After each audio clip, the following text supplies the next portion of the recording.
Welcome to The Climb. This is a show dedicated to helping singers, songwriters, and indie artists like you create leverage in the music business. And for the Mensa people out there, that is an acronym which stands for Creating Leverage in the Music Business, C.I.L.M.B. Look at how smart we are. Listen, I want to introduce you to my co-host, Brent Baxter. Brent's an award-winning hit songwriter with cuts by Alan Jackson, Randy Travis, Lady Antebellum, Joe Nichols, and more. He also helps songwriters turn pro by teaching the art, the craft, and the business of songwriting. And you can find Brent on manvsrow.com, manvsrow.com, or a newly rebranded site, which is bigger, faster, and cooler, songwritingpro.com. And I'd like to introduce you to my co-host, Johnny Dwinell. Johnny owns Daredevil Production. It's an innovative artist development company. They help you find your sound, and they help you find your audience. Not only do they develop and improve your artistry, they also grow and monetize your fan base, creating cash flow. Cash flow. Daredevil has worked with multi-platinum artists like Colin Ray, Tracy Lawrence, Ty Herndon, and Andy Griggs, just to name a few. You can find Johnny at daredevilproduction.com. That's production, singular, no S. Why? Because there's only one Johnny Dwinell. And there's only one Brent Baxter. How are you, brother? Man, I'm good. I'm just enjoying being one of a kind. That's right. You are. When they made you, they broke the mold. And ever since then, I've been breaking mirrors and cameras. And the question is why? Why did God break the mold? There we go. He's like, whoop. He's like, darn it, they're going to think I'm not perfect now. No, that was me. That was me. That was my deal. Well, brother, man, I'm excited about today because we're just going to start looking at some chart stuff with you, huh? Yeah. Tell us what's going on. Yeah, I want to do something a little bit different this time. I don't know whether through lack of preparation or just inspiration. Could be either one. If you like it, it was inspiration. But I thought, let's take a look at the charts. Let's see what's actually getting on the radio, and let's just pull some tidbits out of this. And so I looked at Billboard's Top 20 Country Singles, Hot Singles chart for the week of September 10th, 2016. So that's right now. So this will come out, this episode I'll drop around the 27th. So still current chart. These songs ought to be on there. If not, you just heard them if you aren't hearing them right now.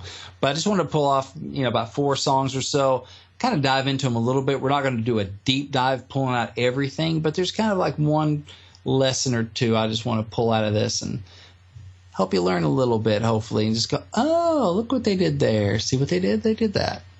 Oh, I'm stoked. Okay. So number one. Let's see how this goes. So this is a grand experiment here. We'll just see. So first one is song number 2 on the chart. It's by Kelsey Ballerini. It's Peter Pan, ladies and gentlemen. And so it was written by Kelsey, Forrest Glenn Whitehead, and Jesse Lee. And the thing about this is something I've talked about in some of my workshops. We talked about it in a recent episode of The Climb. It's let your title write your hook. Or let your title write your song. I'm sorry.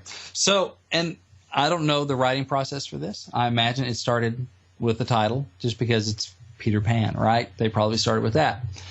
And if you look down this lyric, and I'm kind of looking at it right now, there are many ways where the lyric is just peppered with Peter Pan references and that kind of thing. And the thing about letting your title write your song is that when you really let the flavor of your hook or your title permeate throughout it's kind of baked in all the way through this song. Some songs that don't let their title or their hook write their song, they can be generic with maybe a cool title tacked on the end.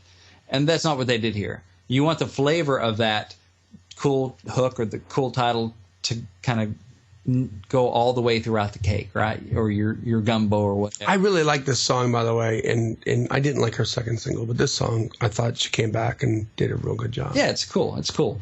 And so I'm just going to point out some of the ways that title informed the lyric in here. So, of course, the big thing is that you're just a lost boy, which, the idea of this is there's this guy that just won't grow up. He's Peter Pan. Mm-hmm. The perpetual child kind of thing, which it's cool because it's a lot of girls feel that way, so it's relatable, it's universal enough, right? It's not some oddball weird sentiment, right? It's a lot of women feel that way because girls tend to mature a little bit faster than boys. So it's the Peter Pan syndrome. It's a thing, right? So they're addressing that in the context of Peter Pan. So all this stuff isn't just a Peter Pan reference for no particular reason or just because it's a Peter Pan reference. They're referencing this stuff because it's on point. It's on topic, which is really important. So you're just a lost boy. You're a boy and you're lost. You don't really have a clear direction. With your head up in the clouds, well, Peter Pan flies, right? You never keep your feet on the ground.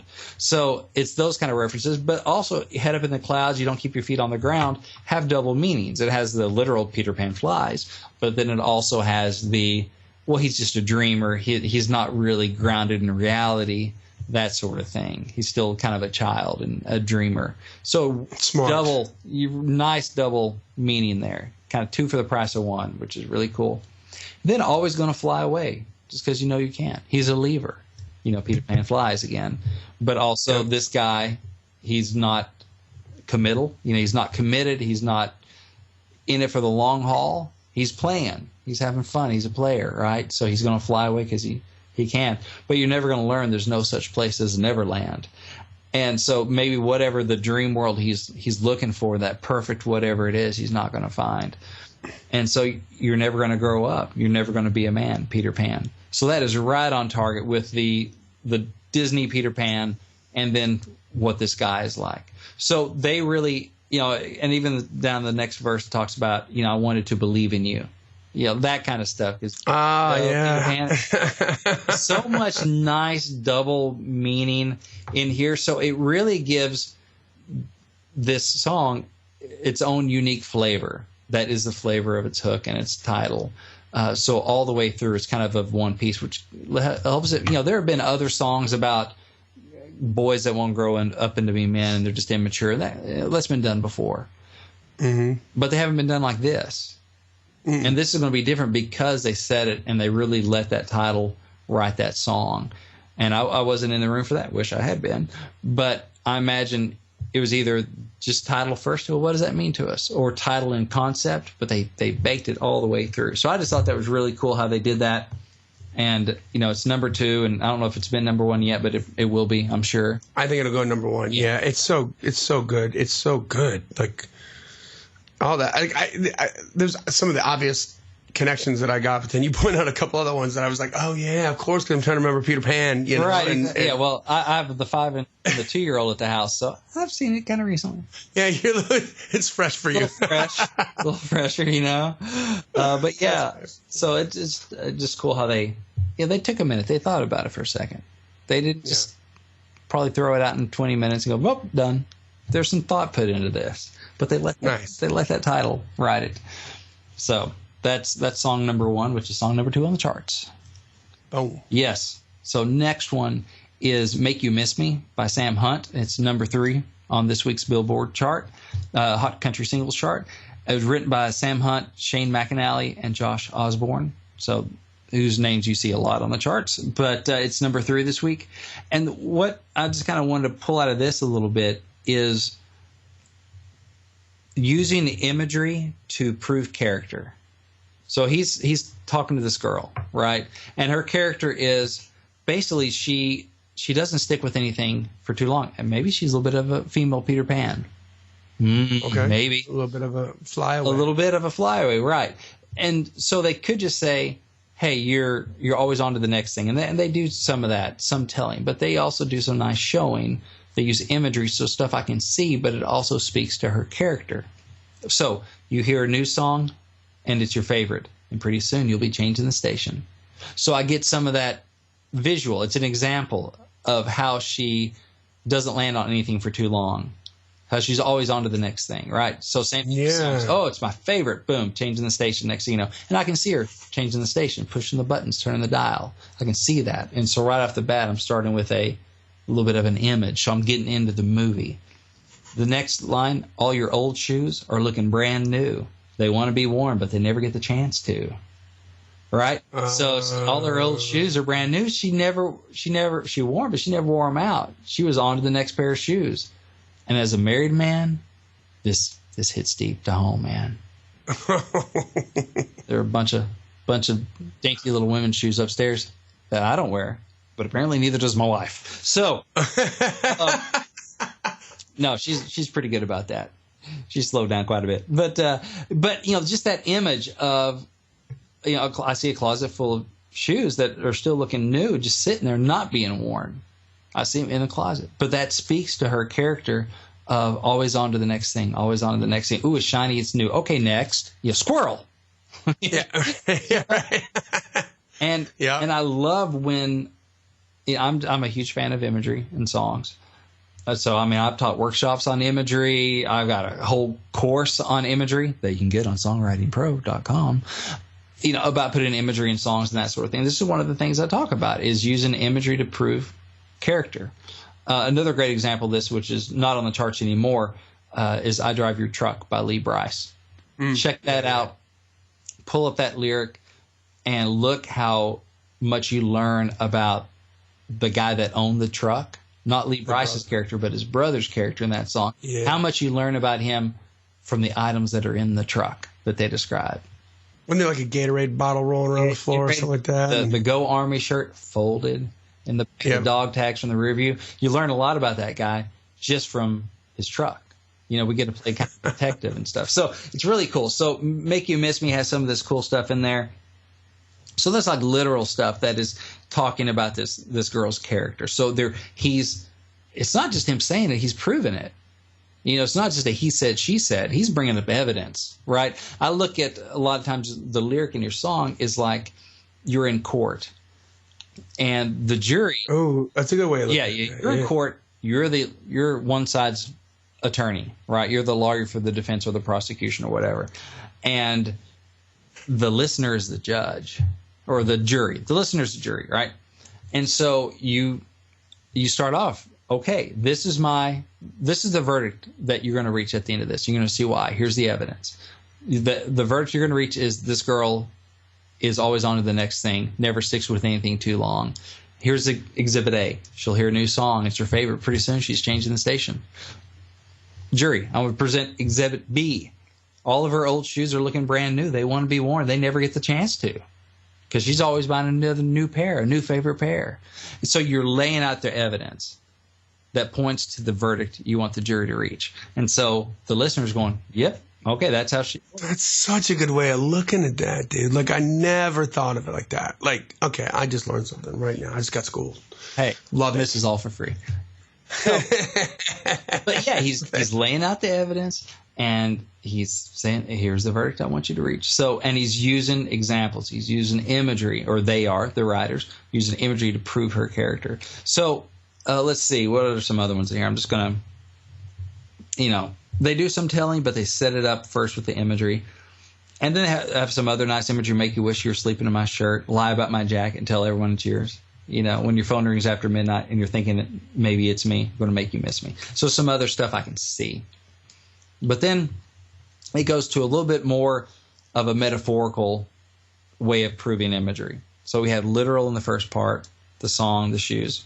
Now it's you're cold and hot, you burn out like a match. Keep a slip knot on the strings you attach. So not literally, but there are still some things I can see. I can see a match burning out, right? I can see a slip knot in strings. That sort of thing. So they move to a different way of kind of giving some of the same information. It might have been redundant in that next verse to just give more examples of like shoes and dresses or something, the same kind of stuff they've already done.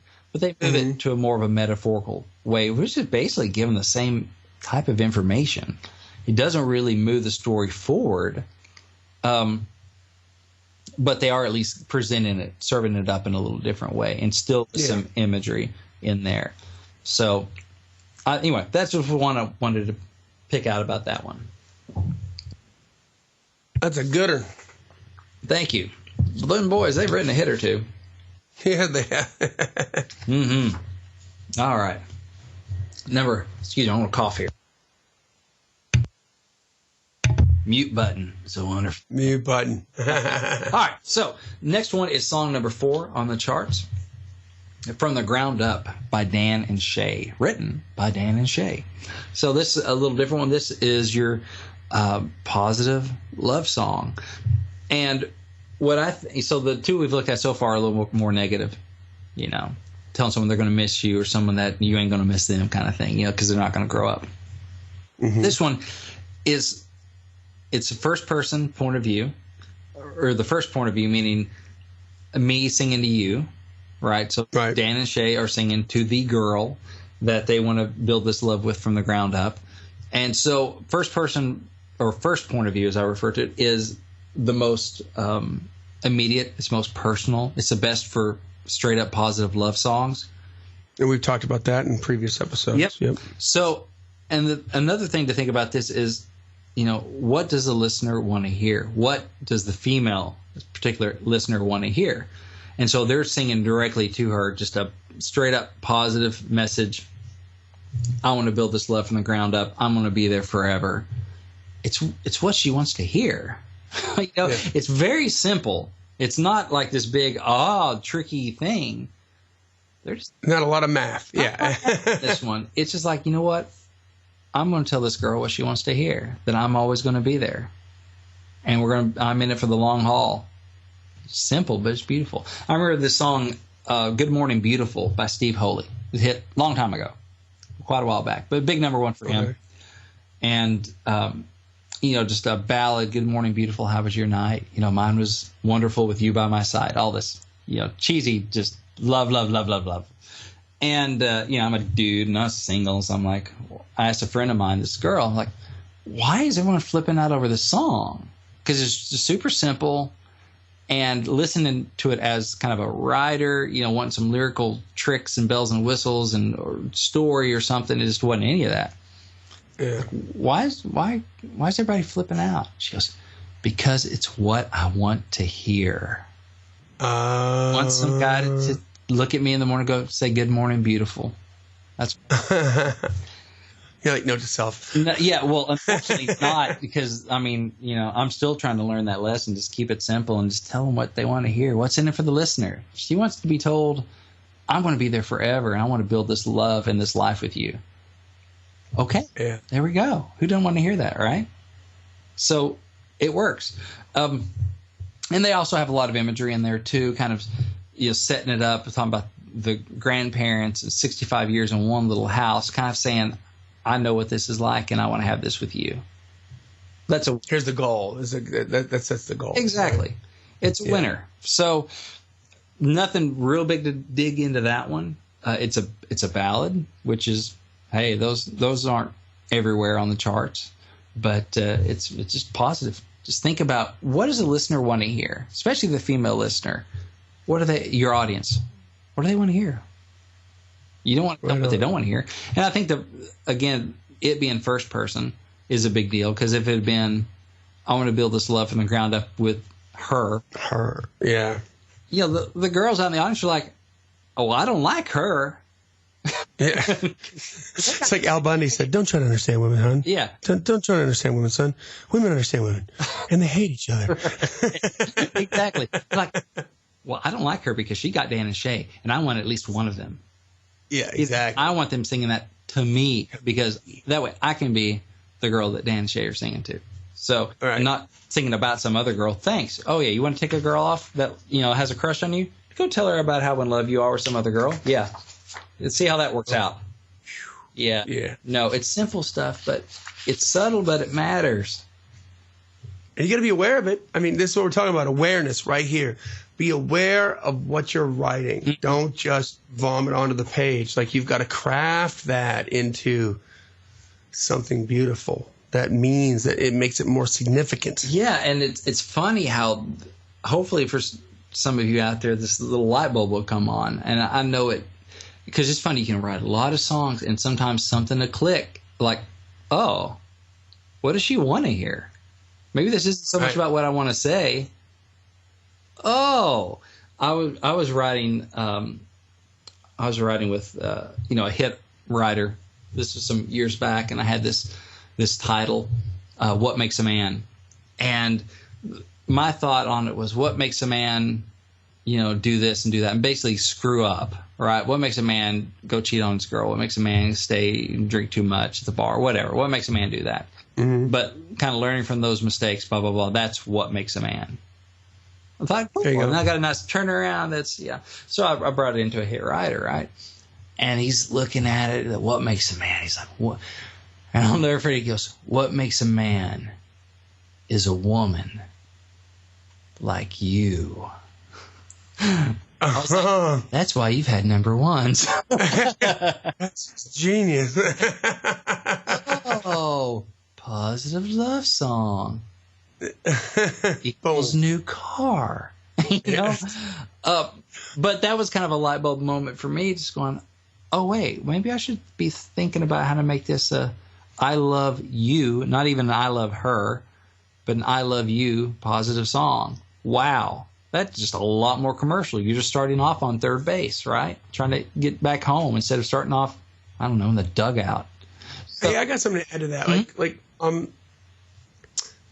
I'll bet that there's some people that are listening to this, because I feel like if I would have listened to this podcast when I was an artist, I would have been like, whatever, dude. Like, we write for like my band, and we write what we want to write. You know, like, we don't have to write for the charts or, you know, whatever. I would have vomited some stupid crap like that. Yeah. But and that's true, because I was stubborn back then. But I got a challenge for everybody. So here's the challenge. I had a couple buddies of mine that were like prominent artists on the charts back in the 80s who got the opportunity on several different occasions to be able to, where they were paid money to write for like a movie, right? And it was weird because usually they were like just following the muse, and that's how they would write. Like, they had their groove for writing, and it was always the same groove, and it was a good groove. They got record deals, they made money, you know who they are, but and that always worked for them, right? But here, all of a sudden, they had to do something different. They had to like watch this movie, get the storyline in the movie, and figure out how to write something that would be relevant to the movie. Like, what's going to fit over here? That's a different beast right there. Right?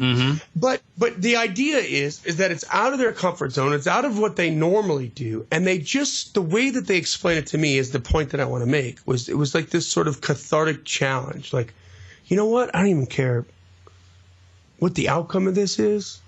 I just never tried something like this before as a creative. So I want to try it. And they did it. And they got those songs on that movie soundtrack. And they got paid like a lot of freaking money, you know? And I was like, damn, look at you. And but so here, when you're listening to what Brent's saying, and maybe you're thinking, well, I'm just a lot more organic. I'm a lot more from the heart, or I don't want to think about it that much. Or, you know, you've got 1,000 excuses of why maybe you don't want to try to do something like what he's saying. Because here's the bottom line is, if you're saying that now, you haven't done it before, so it's foreign to you, which means that it's uncomfortable to you. And my challenge to you is that, you know what? If you're a creative, if you consider yourself a creative, then you're always going to be creating. This is one of 1,000, 2,000, 3,000 songs you're going to write in your lifetime. Put a little energy towards exploring something for no other reason than the journey of just getting outside your comfort zone, just to see what happens. How does it make you feel? What do you come up with? Like, is there some sort of nugget that you can bring, some sort of tool that you can find outside of your comfort zone that you can bring back into the sandbox that you are comfortable with, that might up your game there too? You know what I mean? You see what I'm saying? Yeah. Is that too vague? Like, I think that it's like the way he's breaking that stuff down. If you think about that and you write that down, and that's not something that you normally think about, just try it for 5 songs and see what happens. Exactly.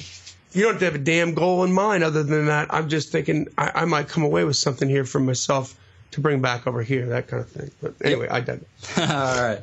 Well, thank you. Another example of that is actually the number 1 song on the chart from the ground up is Holy by Florida Georgia Line. That's another straight up positive, me, you, what the girl wants to hear, that he worships the ground she walks on. So basically we've hit all the top 4. Something we can learn from that. Next one, I'm going to step just out of the top 10, and right now it's number 11. I think it's With a Bullet, so it might be in the top 10 by the time this drops. But it's "It Don't Hurt Like It Used to" by Billy Currington. And it was written by Billy Currington, Carrie Barlow, and Shy Carter, I believe. And so y'all have probably heard this song by now if you listen to the country. But one thing I just want to point out from that is it's heartache with a beat, right? So, he talks about, I've been, I just look at some of the lyrics here. I had a couple beers with my friends, told them how our story ends. So break up, did all I could to make it work, but you drug my heart through the Alabama dirt. So I've been out the house, climbing the walls, checking the calendar, X and days off, all this stuff I've been trying to do to get over you. But what can I say? I can just lie and say it's all okay. What can I do? I'm going through hell getting over you, but it don't hurt like it used to. Although this whole thing is talking about, it still hurts. It still hurts, but it don't hurt like it used to. So it's kind of negative, positive, he's coming out of it. But the thing is, it's rocks, It's got a good beat. Beat's there. Exactly. Yep. Heartache with the beat. And there's some hope in it. Life's, I'm finally getting back into the world. Life is good. Met a girl. I don't hardly think about you, but I can just lie and say it's all okay. But it comes back to I've been going through hell getting over you. Like, yeah, it's okay, but still, it still stinks, Yeah. And so, sometimes I find peace of mind in a bottle of wine. Sometimes I break right down and cry, but it don't hurt like it used to. Like, it's still this bad, but it's better than it was. Yeah, right. And if you put that in a ballad, that sentiment in a ballad, like, I could lie and say it's okay. I still cry sometimes. I'm going through hell getting over you, but it's better than it was. You put that in a ballad, it's pretty whiny and pretty, just, I don't know, rolling around and wallowing in pity, I guess. Yep. Which is probably, would you say that that's a place that most songwriters would want to go first with a lyric like that? Probably so. Yeah, with that kind of idea. I know for myself, as a lyricist, I tend to think ballad first, or ideas that are more suitable for ballads. I think for a lot of people, anything that's maybe more of a heartfelt thing, they tend to want to go ballad. And you have to retrain yourself to go, okay, how fast can this go? How fun can we make this sound, even if it's a sad sentiment or a heartbreak thing? Heartache with a beat.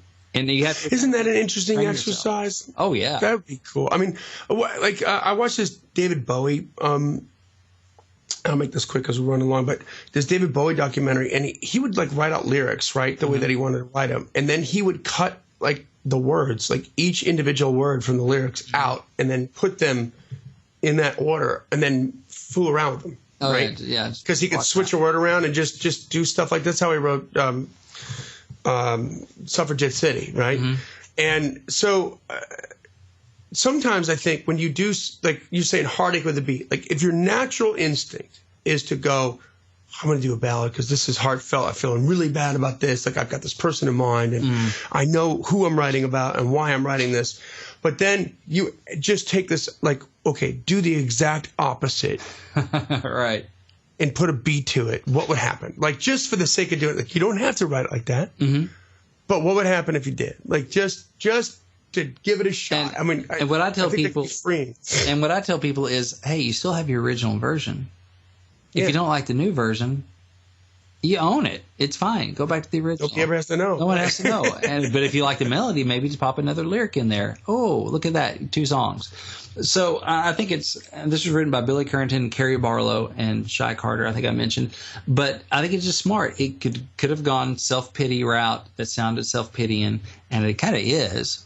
But you get past it because, they're singing fast. And it sounds fun. It sounds joyous. And I think that's just a really smart thing. So you kind of get best of both worlds. If you're not paying attention to the lyric, it just sounds fun and it feels good. Yeah, I like it. I dig it. I'm tapping the steering wheel. If you're paying attention to the lyric, you go, oh, there's this whole other thing going on. It's kind of a heartbreak thing. So you get layers. It's got layers. So, which I think is pretty smart. So I like that. Man, do you remember the I'm forgetting this, but there was a big, massive hit song by an Australian artist that used to be a soap opera star in Australia. Her name was Natalie Imbruglia. Oh, I was about to say, why would I know that? Oh, actually, I do. And that song, though, Yeah, Torn. Yes. That song, like big, huge pop song, heartache with a beat. Yes. And I remember listening to the Howard Stern show with the writer who wrote that, and it's this tear your flesh from bone acoustic, lying naked on the floor, and just like, oh my God. And this producer just took that song, which was already recorded, and then put it to a beat, and huge hit, And here's the moral of the story. I remember Howard Stern going, does that just piss you off? Like, and she's like, hell no, man. That song bought me a record deal. That song got me a studio in my house. Like, they can do whatever they want with that song. I still got my version. I just played it for you, Howard. Just 2 played different it for versions, you. man. Look at that. There you go. away. That's right. Just played it for you. Yeah. So that's not all. That's not all you got today, man. What else you got going on, brother? Well, if that wasn't enough, I have a free book, a giveaway that you can get at giftfrombrent.com. It's an ebook I wrote called "Think Like a Pro Songwriter." So it helps give you some of the mindsets that my buddies and I have, and the way we think about songwriting. It has tips in there about like 10 ways to get to a music publisher. Yet how we know who's looking for songs, 6 simple ways to make your songs more commercial, that kind of stuff. Just gathered up some of my best thinking, as much as I think, and gathered it up in one spot so you can download it and hopefully set you on your course, get you thinking right. But it's at giftfrombrent.com. It's a good book. It's an easy read, and make sure that you take some time doing that. So once again, that brings us to another close of the C.L.I.M.B. If you liked what you heard, if this is valuable to you and you think it would be valuable to other people, please share it. Take 30 seconds, leave a rating and review for us so we can reach more people that way. And with that, we'll say keep on climbing. And we'll see you at the top.